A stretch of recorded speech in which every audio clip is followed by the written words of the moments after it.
फूलचंद इसकी नगरी रांची।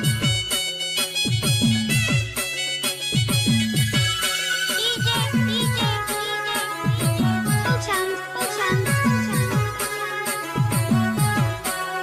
हो रे हे हमर फूल कुमारी लागे सिला तो प्यारी प्यारी हे हमर फूल